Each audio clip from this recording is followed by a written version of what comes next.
Asylum Inc. presents Hunter's Guide. Threadmouths. You won't see them, not at first, just a shimmer between branches like heat rising off meat. Then the threads come, hair thin, wet, hungry. They brush your skin like a lover's touch, soft as silk, and when you reach to swat them away, they've already learned your name. They don't speak, they borrow voices, and tonight they're using yours. They are never seen at first, only felt, a brush of static at the nape of the neck, as if some unseen thing were testing your skin with fingers made of cold breath. A rustling above that doesn't belong, soft as wind through needles, yet the air remains deathly still. And then, the threads. So fine, they seem imagined. Gossamer filaments stretched across tree trunks, tangled over broken thresholds, strung across your bed like the world itself is unraveling. At a glance, they mimic spider silk, but closer inspection reveals something far worse. Tissue, not spun, but grown. Nerves, vocal cords, veins, woven tight and humming with stolen memory. The first whispers came from the overgrown ruins of a logging camp in eastern Oregon, where nature had crept back with too much hunger, too much silence. Pets vanished first, coyotes were blamed, then came tales of transient drifters, of fire, of cultists in the woods. Convenient lies, but the forest swallowed these answers whole and offered nothing in return. Hikers disappeared without struggle, hunters came back wrong, mouths sealed by gummy scar tissue, tongues excised with surgical cruelty. One man was found with his lips meticulously threaded shut by what appeared to be organic twine, as if his own body had betrayed him. The survivors had no memory of how. Perhaps that was mercy. Threadmouths are not flesh, not as we understand it.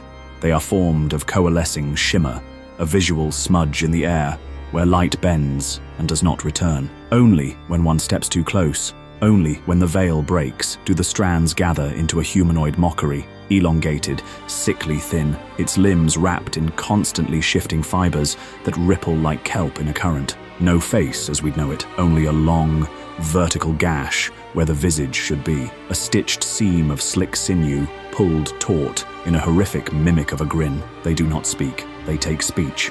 Some say they harvest voice itself, unwinding the threads of language from the larynx, stealing more than just words. And if you stand still enough, if you press your ear to the hush, you may hear your own voice, echoing from the trees, but stretched, warped, whispering things you've never said in tones that belong to someone long dead, or worse, someone not yet dead. So remember, if the forest grows too quiet, if the air begins to itch, and if you feel the unmistakable sensation of something brushing your throat from within, you are not alone. You are already entangled, and it is listening. First-hand account, recovered testimony. Subject never found. It was my daughter's voice. That's the part that haunts me most. Not the threads, not even what came out of the trees. It was her voice, fragile, cracked with fear, calling for me the way she used to when the night terrors had her by the throat. But my daughter's been gone 2 years, and I knew she wasn't out there. But that sound, it hit something deep, parental instinct, soul deep. I dropped my rifle like it was made of ash and ran, straight into the brush, blind, stupid, heart full of hope I didn't know I had left. I didn't see the threads until they were already on me. They weren't like cobwebs, not dry or dusty. No, they clung like wet hair, slick and cold, winding across my arms, my throat, my ankles. One looped tight around my boot and pulled, not hard, not enough to trip, just enough to remind me I wasn't in control anymore. I hacked at it with my knife, got loose, but by then it was descending. No sound, just this thing, long and impossibly thin, spilling from the canopy like a rope made of nerves, almost boneless, like it had forgotten what shape it used to wear. It didn't lunge, didn't charge, it reached and touched me, not with a claw, not a hand, with a braided strand.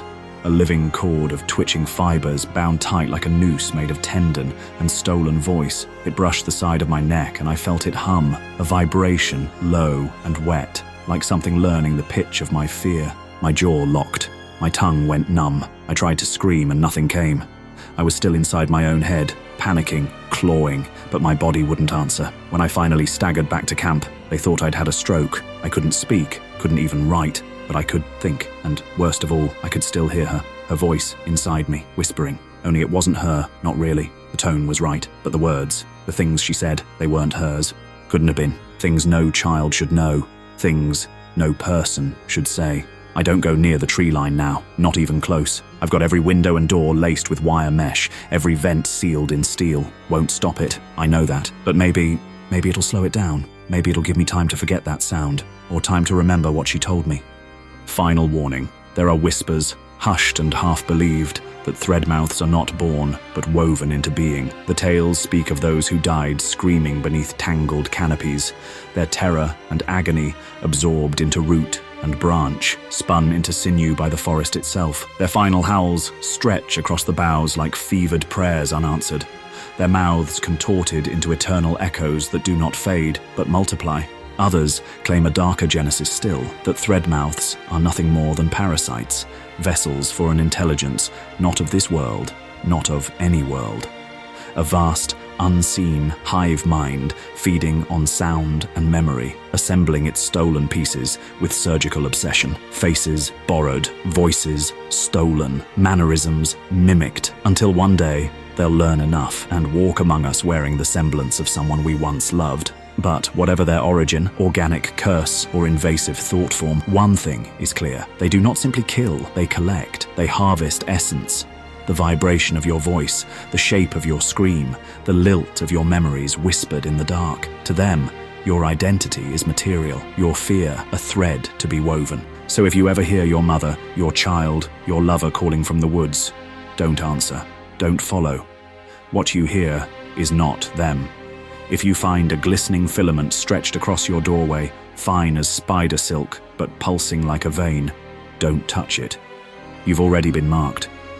And if, all at once, your words fail you, if your throat tightens, your voice falters, your thoughts thrum with someone else's cadence, then stop, be still, because you are already being stitched into something else, and it's far too late to scream. You think it's gone, don't you? That thing in the woods? That the whispers were just wind and the webs were just weather? But your voice doesn't sound quite the same anymore, does it? Not when you scream, not when you dream, not when you try to say your name and it comes out sewn shut. The Threadmouths never kill quickly. They reweave you, one whisper at a time. If you found yourself stirred, unsettled, or just a bit more wary of shadows, consider offering a like to feed the entity that powers these tales. And should you subscribe, you may yet survive to hear the next whisper from the void.